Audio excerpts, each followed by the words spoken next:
friends, welcome to our channel. இனி நாம பார்க்க போறது சூப்பரான ஒரு ரெசிபி தான். வாங்க வீடியோக்குள்ள போலாம். ஒரு மிக்சிங் பவுல் எடுத்துர்க்கேன். அதுல இஞ்சி பூண்டு பேஸ்ட் சேர்த்துக்கலாம்.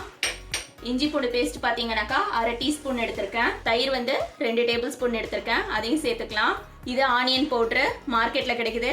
அது யூஸ் பண்ணிக்கோங்க. அப்படி இல்லனாக்கா வீட்ல இருக்க வெங்காயத்துல ஒரு சின்ன வெங்காயம் எடுத்து நல்லா நைஸா மிக்ஸில அரைச்சு சேர்த்துக்கோங்க. இது சில்லி சாஸ் எடுத்துர்க்கேன்.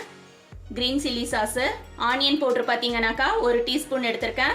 green chilli sauce பாத்தீங்கன்னா அதுவும் 1 டீஸ்பூன் எடுத்துர்க்கேன். உப்பு ருசிக்கு தகுந்தாப்ல. லெமன் வந்து கொஞ்சமா சேர்த்துக்கலாம்.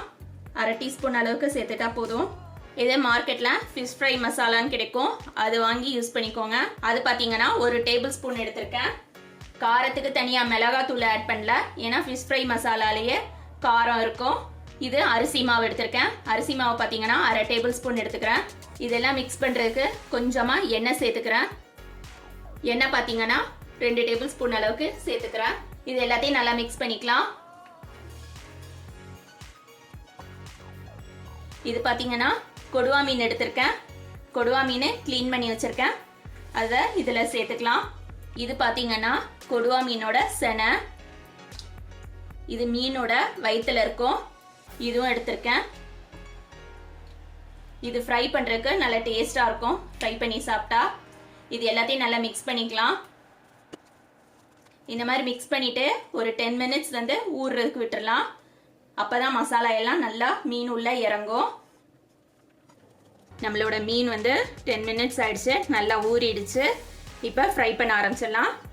நான் ஒரு பேன்ல எண்ணெய் ஊற்றி வச்சிருக்கேன். எண்ணெய் சூடு வந்துருச்சு.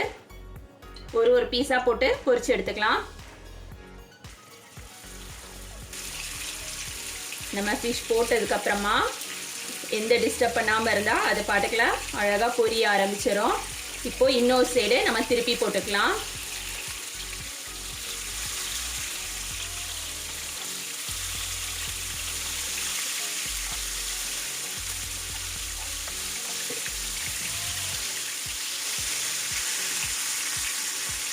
இப்போ எல்லா மீனும் திருப்பி போட்டாச்சு.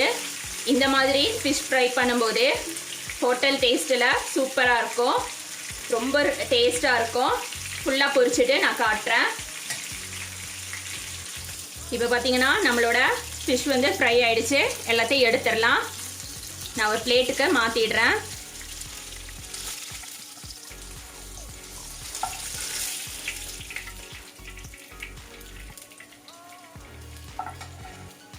இப்போ பார்த்தீங்கன்னா நம்மளோட ஃபிஷ் ஃப்ரை ரெடி ஆயிடுச்சு. ரெஸ்டாரண்ட் ஸ்டைலில் நம்மளோட ஃபிஷ் ஃப்ரை ரெடி ஆயிடுச்சு. இதே மாதிரி நீங்களும் உங்கள் வீட்டில் செஞ்சு பாருங்கள். தேங்க்ஸ் ஃபார் வாட்சிங்.